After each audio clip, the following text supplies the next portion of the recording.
तो चैप्टर 13 करा चुके हैं। आज की क्लास में चैप्टर 14 पॉलीगन्स का इंट्रोडक्शन कराएंगे। तो इसमें देखिए फर्स्ट है सबसे पहले curve.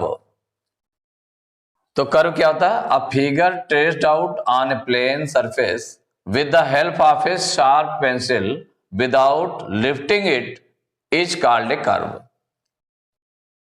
A figure traced out on a plane surface माने कोई भी प्लेन सरफेस है उसमें फिगर कोई बनाई जाए with the help of a sharp pencil without lifting it is called a curve. मान लो जैसे सपोज करिए कि कोई भी कर्व बनाना है तो आपने इस तरह से बनाना शुरू कर दिया। कोई भी कर्व किसी शेप का बना सकते हैं, आपने ऐसे बनाना शुरू कर दिया या ऐसे बनाया तो ये आपका बन गया है, कर्व हो गया, ये भी कर्व है। या इस तरह से बनाना शुरू किया तो इस तरह से आपने ये बना दिया, या इस तरह से बनाना है तो ये आपने बना दिया, ये कर्व हो गया। माने किसी भी शेप का कोई भी कर्व बनाया जा सकता है। तो दीज आर कर्व्स। तो a figure traced out on a plane surface with the help of a sharp pencil without lifting it is called a curve. तो कर्व हो गए, ये सभी कर्व कहलाते हैं। अब इसका जो स्पेसिफिकेशन है क्या है? Open curve. ओपन कर्व क्या होता है? A curve that does not and at the starting point is called an open curve. माने कोई भी curve that does not and at the starting point, जो स्टार्टिंग पॉइंट पर एंड नहीं होता है। सपोज करिए कि जैसे कि मान लो सपोज करिए कि ये कर्व है, ये कर्व था आपका जो फर्स्ट बना हुआ है उसमें इस तरह से बना हुआ है और इस तरह से आपका गया, ये स्टार्टिंग पॉइंट था और ये एंड पॉइंट है, ये एंड पॉइंट है। तो ये दोनों जो एंड पॉइंट है वो स्टार्टिंग पॉइंट पर एंड नहीं हो रहा है, तो इसको हम क्या बोलेंगे? Open curve. या आप देखें इस तरह से कि जैसे सपोज करिए कि ये कोई कर्व है, ये आपका कर्व ऐसे बना हुआ है, स्टार्टिंग पॉइंट ये था, एंड पॉइंट ये। तो ये भी जो कर्व है आपका ये ओपन कर्व है। कैसे कहेंगे? Open curve. अगर स्टार्टिंग पॉइंट पर एंड नहीं होता है कर्व तो इसका मतलब वो ओपन कर्व है। कैसा कर्व है? Open curve. सपोज करिए ऐसे बनाया गया, ये बनाया गया ऐसे, स्टार्टिंग पॉइंट पर एंड नहीं हो रहा है तो ये ओपन कर्व हो गया। Now closed curve. अब देखिए क्लोज्ड कर्व क्या होता है? A curve that begins and ends at the same point is called a closed curve. माने कोई भी कर्व है जहां से शुरू होगा वहीं पर एंड होगा तो उसको हम बोलेंगे क्लोज्ड कर्व। सपोज करिए कि जैसे कि मान लो कोई भी कर्व है कि जैसे आपने ये कर्व बनाया, जहां से स्टार्ट किया था वहीं पर एंड हुआ, स्टार्टिंग और एंड पॉइंट सेम है, जहां से स्टार्ट किया गया वहीं पर एंड हुआ, तो ये आपका क्लोज्ड कर्व है। या आप देखें कि जैसे कि ये है, इस तरह से आपने बनाया और जहां से यहां से स्टार्ट किया था यहीं पर ये एंड हो गया जाकर के, तो ये क्लोज्ड कर्व है। और भी कोई भी बना सकते हैं, किसी तरह का डायग्राम बना सकते हैं आप। जैसे कि सपोज करिए इस तरह से बना हुआ है ऐसे, ये आपका स्टार्टिंग हुआ और ये आकर के यहीं पर एंड हो गया, तो जहां से स्टार्ट किया था वहीं पर एंड हो रहा है, तो ये हो गया क्लोज्ड कर्व। कैसा हो गया? Closed curve. Now simple closed curve. तो सिंपल क्लोज्ड कर्व क्या है? A closed curve which does not intersect itself is called a simple closed curve. माने क्लोज्ड कर्व अगर डज नॉट इंटरसेक्ट इटसेल्फ, अगर वो अपने स्वयं को काटता नहीं है तो उसको हम क्या बोलते हैं? इंटरसेक्ट नहीं करता है तो उसको हम सिंपल क्लोज्ड कर्व कहते हैं। तो सपोज करिए कि यही है, जैसे आपका ये बना हुआ है सिंपल क्लोज्ड कर्व में, आपका इस तरह से बना हुआ है तो ये आकर के उसी पर एंड हुआ, तो ये क्लोज्ड कर्व है, लेकिन सिंपल क्लोज्ड कर्व है। क्यों सिंपल क्लोज्ड कर्व है? क्योंकि ये अपने को स्वयं काट नहीं रहा कहीं भी। अगर जैसे देखें कि यही आपका था, ये सिंपल क्लोज्ड कर्व है, जैसे ये है, ये आपका सिंपल क्लोज्ड कर्व है क्योंकि ये कर्व किसी को कहीं भी काट नहीं रहा है। और यहां पर देखें तो ये सिंपल क्लोज्ड कर्व नहीं है क्योंकि ये अपने को कट कर रहा है। क्या कर रहा है? कट कर रहा है।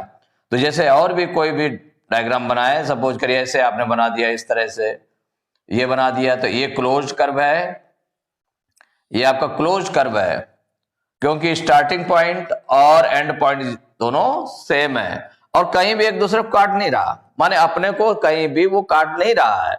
इसका मतलब ये सिंपल क्लोज कर्व है। तो सिंपल क्लोज कर्व क्या हो गया? ये close curve which does not intersect itself is called a simple close curve. तो कर्व के लिए क्या था? Curve a figure traced out on a plane surface with the help of a sharp pencil without lifting it is called a curve। तो माने कोई भी pencil ली गई या पेन लिया गया तो उससे जो फिगर आप फ्री हैंड आप जो भी बना लेते हैं वो जो बना लेंगे वो आपका कर्व हो जाएगा। तो कर्व हो गया। अब कर्व की कई चीज बताई गई, एक ओपन कर्व बताएगा। तो ओपन कर्व में क्या है? A curve that does not and at the starting point is called an open curve. माने कि वो अगर स्टार्टिंग पॉइंट पर एंड नहीं होता, कोई कर्व बना रहे हैं, अगर स्टार्टिंग पॉइंट पर एंड नहीं हो रहा है तो वो ओपन कर्व हो गया। देखिए स्टार्टिंग पॉइंट ये है, एंड पॉइंट ये है, तो ये ओपन कर्व हो गया। इसमें भी स्टार्टिंग पॉइंट ये है और बनाया इस तरह से, और एंड पॉइंट अलग अलग है, दोनों स्टार्टिंग और एंड पॉइंट अलग अलग है, इसका मतलब ये ओपन कर्व्स हो गए। अब इसके बाद closed curve. A curve that begins and ends at the same point is called a closed curve. कि अगर कर्व स्टार्टिंग पॉइंट और एंड पॉइंट दोनों एक जगह पर ही हो जाते हैं, सेम पॉइंट पर आ जाते हैं, तो इसका मतलब वो क्लोज्ड कर्व है, वो क्लोज्ड कर्व है। सिंपल क्लोज्ड कर्व में क्या बताया गया? A closed curve which does not intersect itself is called a simple closed curve. कि जैसे ये कहीं भी ये अपने को इटसेल्फ को नहीं कट कर रहा है, इंटरसेक्ट नहीं करता है, इंटरसेक्ट नहीं करता है, इंटरसेक्ट नहीं करता है, तो इसका मतलब ये सिंपल क्लोज कर्व हो गए। अब क्लोज कर्व में देखिए ये जैसे था, ये सिंपल क्लोज कर्व है, ये सिंपल क्लोज कर्व है, और ये कैसा है? सिंपल क्लोज कर्व नहीं है, ये क्लोज कर्व तो है लेकिन सिंपल क्लोज कर्व नहीं है। Now polygons. तो पॉलीगन्स क्या होते हैं? A simple closed curve made up of only line segments is called a polygon. Each straight line is in a polygon is called its side. A simple closed curve, जो simple closed curve होता है, जो केवल line segment से बना होता है, जो केवल लाइन सेगमेंट से बना होता है, कर्व से नहीं बना होता, केवल लाइन सेगमेंट से बना होता है, लाइन सेगमेंट से स्ट्रेट लाइन के थ्रू बना होता है, इज कॉल्ड ए पॉलीगन। और उसकी जो स्ट्रेट लाइन होती है, each straight line is called its sides. अब पॉलीगन हैविंग 3 साइड्स, अगर कोई पॉलीगन 3 साइड्स वाला है तो उसको हम बोलते हैं ट्रायंगल। उसका नेम क्या दे दिया गया? ट्रायंगल। जैसे कि 3 साइड्स वाला है, सपोज करिए इस तरह से, ये आपका हो गया ट्रायंगल। क्या नेम दे दिया गया? ट्रायंगल। इसमें 3 साइड्स हैं, 1 2 3 साइड्स हैं। अब पॉलीगन हैविंग 4 साइड्स, अगर पॉलीगन में 4 साइड्स हैं, जो कि पॉलीगन सभी वो होंगे जो लाइन सेगमेंट्स के थ्रू बने होते हैं, तो ये 3 साइड्स वाला हो गया, कोई हो गया 4 साइड्स का बना हुआ है, और तो इसमें 5 साइड वाला बना हुआ है, तो 5 साइड वाला बना है तो इस तरह से बना हुआ है, सपोज करिए ऐसे है, ये 5 साइड का बना हुआ है। 6 साइड का बना है कोई भी, तो 6 साइड का बना है तो इस तरह से 1 2 3 4 5 6 साइड्स का बना हुआ है। 7 साइड का बना हुआ है तो सपोज करिए ऐसे बना हुआ है, इस तरह से 1 2 3 4 5 6 7, तो 1 2 3 4 5 6 7 साइड्स का हो गया। अगर कोई 8 साइड का बना हुआ है तो देखिए 8 साइड का जैसे बना हुआ है, तो 1 2 3 4 5 6 7 8 साइड का हो गया। या माने पॉलीगन्स है, तो पॉलीगन्स लाइन सेगमेंट्स के थ्रू बने होते हैं। कोई 9 साइड्स का बना होगा, कोई 10 साइड्स का बना होगा, तो कोई 11 साइड्स का बना होगा। तो इस तरह से पॉलीगन्स डिफरेंट टाइप्स के होते हैं, मतलब डिफरेंट होते हैं कि जितनी साइड्स बढ़ती जाती है उसके हिसाब से नेमिंग होती जाती है। तो ये आपका ट्रायंगल कहलाता है। क्या कहलाता है आपका? ट्रायंगल। तो a polygon having 3 sides triangle, a polygon having 4 sides quadrilateral, इसको क्वाड्रिलेटरल कहते हैं। फिर क्वाड्रिलेटरल के अलग अलग टाइप्स हो जाते हैं, लेकिन क्वाड्रिलेटरल कहलाता है। 4 sides closed simple closed figure है तो उसको हम क्या बोलेंगे? क्या कहते हैं पॉलीगन को क्वाड्रिलेटरल बोलते हैं अगर 4 साइड का है। कोई भी पॉलीगन अगर हैविंग 5 साइड्स उसको pentagon, a polygon having 6 sides hexagon, a polygon having 7 sides heptagon, a polygon having 8 sides octagon. और भी इसी तरह से अगर 9 साइड्स वाला है, अगर 9 साइड्स का होगा, सपोज करिए 9 साइड्स हैं, तो 9 साइड्स वाले को हम क्या कहेंगे, इसमें कह देंगे नोनागन। क्या बोलेंगे, नोनागन। अगर 10 साइड्स का है पॉलीगन है तो उसको हम क्या बोलेंगे, डेकागन। क्या बोलेंगे, डेकागन। माने इस तरह से आपका बढ़ता चला जाएगा, कितने भी साइड्स का होगा वो पॉलीगन्स बनते चले जाएंगे। तो पॉलीगन्स क्या हो गए, a simple closed curve made up of only line segments is called a polygon. Each straight line in polygon is called its sides. इनकी साइड्स हो गए कि 1 2 3 साइड्स, 4 साइड्स, 5 साइड्स, माने ऐसे करके उसकी साइड्स हो गई। जो स्ट्रेट लाइंस हैं वो कहलाती हैं इसकी साइड्स हो गई। तो a polygon having 3 sides triangle, a polygon having 4 sides quadrilateral, a polygon having 5 sides pentagon, a polygon having 6 sides hexagon, then 7 sides heptagon, 8 sides octagon, 9 sides nonagon, 10 sides होंगी तो डेकागन।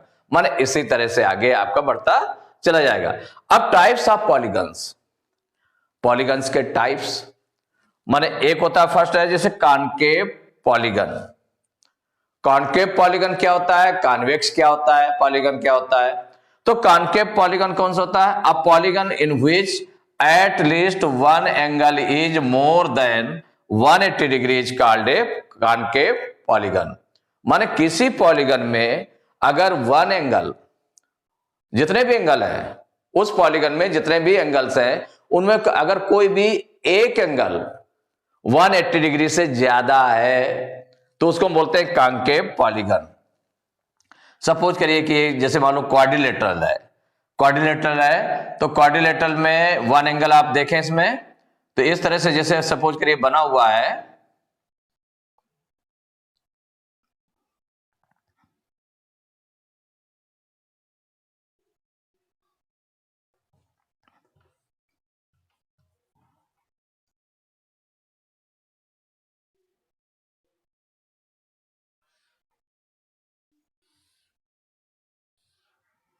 माने क्या है, ये क्वाड्रिलेटरल है, 1 2 3 4, 4 साइड है, 4 side है। इसमें देखें तो एक एंगल ये है, देखिए एक एंगल आपका ये है, एक एंगल ये है और एक एंगल आपका ये है,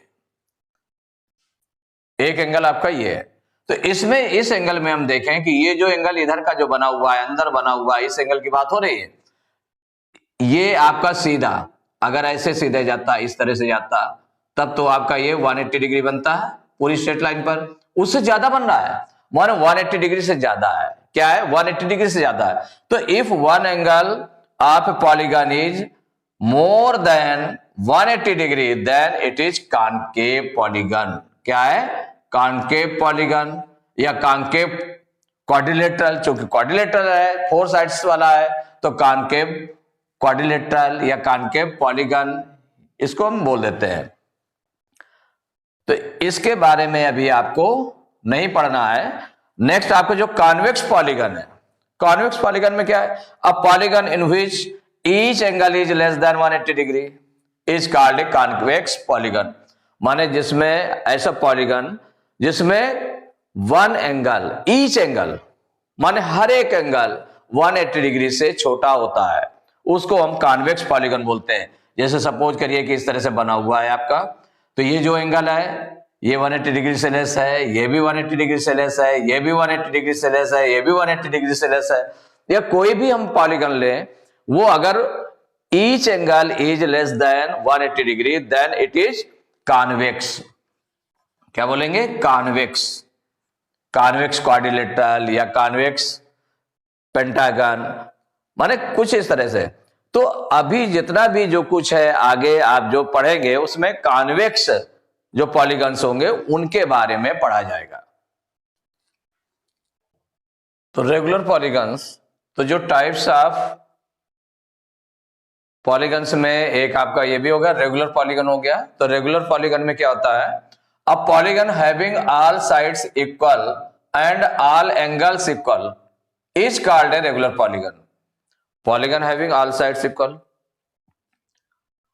तो रेगुलर पॉलीगन में क्या है कि किसी भी पॉलीगन में अगर सभी साइड्स इक्वल हो and all angles are equal, और सभी एंगल्स भी इक्वल हो, माने दोनों कंडीशंस है, all angles are equal and all sides are equal, then that is a regular polygon.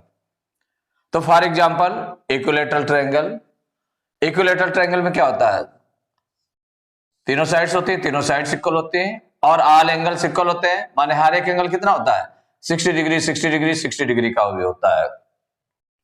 इसका मतलब सभी एंगल्स और सभी साइड्स इक्वल है, इसलिए ये आपका हो गया इक्विलैटरल ट्रायंगल, ये हो गया रेगुलर पॉलीगन हो गया। स्क्वायर, स्क्वायर में भी अगर हम देखें तो स्क्वायर में सभी साइड्स इक्वल होते हैं, जितनी ये 4 साइड्स इक्वल होती हैं और हर एक एंगल जो है 90 डिग्री का होता है, माने सभी साइड्स इक्वल होती हैं और सभी एंगल्स इक्वल मेजरमेंट के होते हैं। देखिए 90 डिग्री 90 डिग्री 90 डिग्री 90 डिग्री, और यहां पर हर एक एंगल कितना डिग्री का होता है, ये 60 डिग्री का होता है। कितना होता है 60 डिग्री के होते हैं और सभी साइड्स इक्वल होते हैं।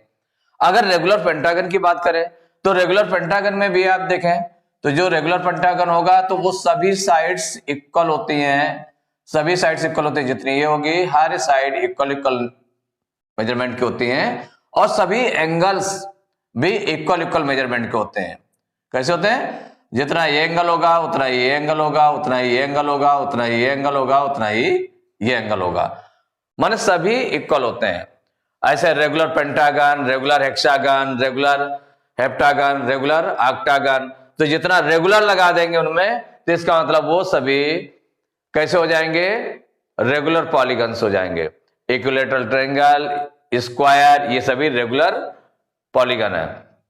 इरेगुलर पॉलीगन्स, तो polygons which are not regular are called irregular polygons, माने जो रेगुलर नहीं होंगे वो इरेगुलर हो गए। मीन्स क्या हो गया, इसका मतलब क्या हो गया कि अगर इनमें हम देखें कि साइड्स, मान लो सपोज करिए कि साइड्स इक्वल है, देखें कि साइड्स जैसे एंगल्स इक्वल है, सपोज करिए सभी एंगल्स इक्वल है, जैसे रेक्टेंगल में सपोज करिए तो रेक्टेंगल आपका बना हुआ है, इसके सभी एंगल्स कितने डिग्री के होते हैं, 90 डिग्री के होते हैं, 90 डिग्री 90 डिग्री 90 डिग्री 90 डिग्री के होते हैं। तो ये रेगुलर पॉलीगन नहीं हुआ। इसके साइड्स देखें तो ये जो अपोजिट साइड्स इक्वल होते हैं, ये इसके इक्वल होती है और ये साइड इसके इक्वल होती है, ये अपोजिट साइड्स इक्वल होते हैं, माने सभी साइड्स इक्वल नहीं है, इसका मतलब ये रेगुलर पॉलीगन नहीं है, ये इरेगुलर पॉलीगन है। ऐसे रोम्बस में सभी साइड्स इक्वल होती हैं, इसमें देखिए सभी एंगल्स इक्वल है लेकिन साइड सभी इक्वल नहीं है, इसका मतलब रेक्टेंगल जो है ये इरेगुलर पॉलीगन है। और इसमें रोम्बस में देखें सभी साइड्स इक्वल है, सभी साइड्स इक्वल मेजरमेंट की है, लेकिन इनके एंगल्स अलग अलग है।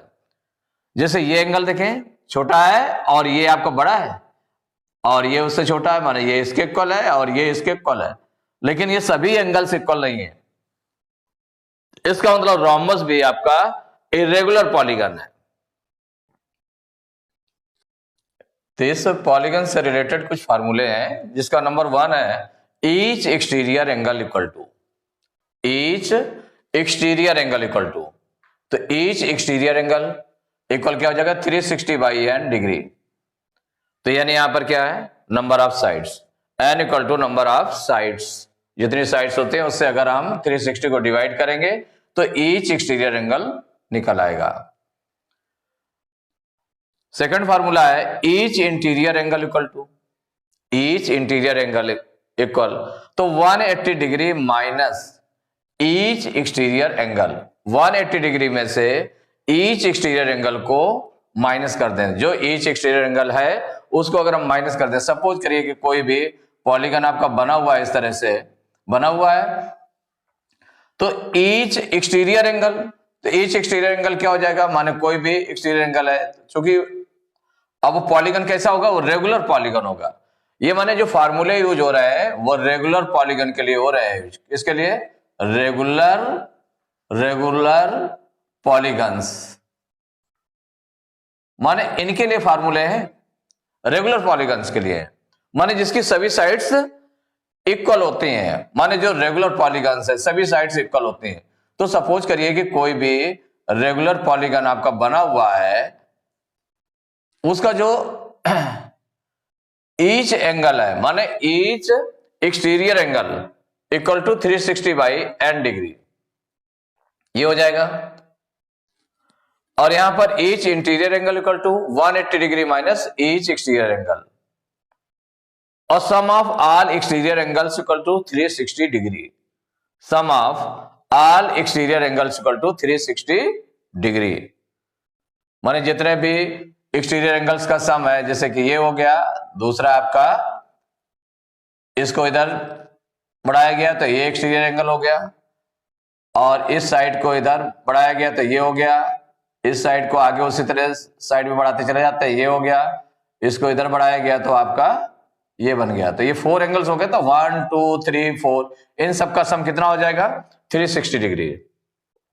माने एक ही उसमें अगर बढ़ाना शुरू करें तो अगर एंटी क्लॉकवाइज चले तो एंटी क्लॉकवाइज, अगर क्लॉकवाइज चलते हैं तो क्लॉकवाइज, इस तरह से जो आपके इसमें एक्सटीरियर एंगल्स होंगे उनका सम 360 डिग्री होता है। Sum of all interior angles equal to 2n-4 into 90 degree, या राइट एंगल भी कह सकते हैं इसको, कितना कह सकते हैं राइट एंगल्स। तो 2n-4 into right angle, right angle means कितना हो गया 90 डिग्री, तो 2n-4 into 90 degree. Number of diagonals in a polygon, कि नंबर ऑफ डायगोनल्स कितने होंगे किसी पॉलीगन में, तो n into n-3/2, n into n-3/2।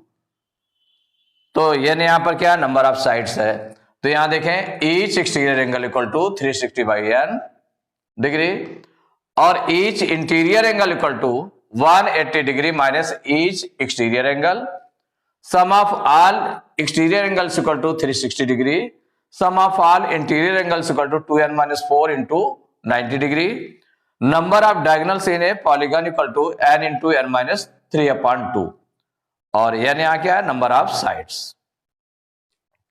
तो इस तरह से पॉलीगन्स का इंट्रोडक्शन कंप्लीट हुआ। नेक्स्ट क्लास में एक्सरसाइज 14A स्टार्ट करेंगे।